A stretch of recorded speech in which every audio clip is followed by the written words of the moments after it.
雷医生，前段时间学校开学了，这样孩子回家后就开始咳嗽，已经快10天还最好了。您看一下是不是支原体感染了？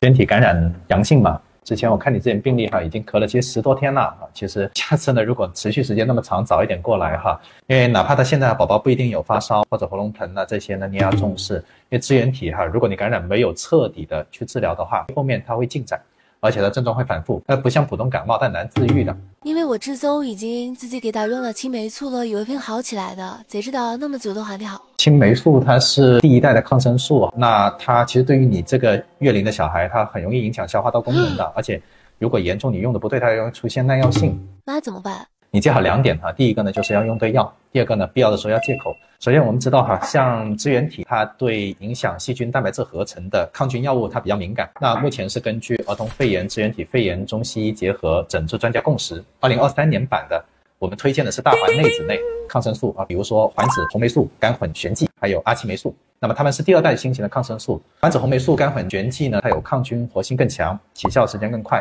而且呢它对于胃肠道胃酸的这种不良反应呢相对来说会比较少。一般来说它比较好喝一点点，会有一定的奶香味，就尤其是宝宝他不愿意吃药吃药就吐，可能它会比阿奇霉素更合适。那另外第2个呢就是要戒口譬如说一些酸的、辣的、冰的、冷的都不要吃还包括油腻的。因为为啥呢？支原体感染的时候，它会容易损伤我们的呼吸道黏膜，那呼吸道会更敏感，很容易会引起它咳嗽的症状加重。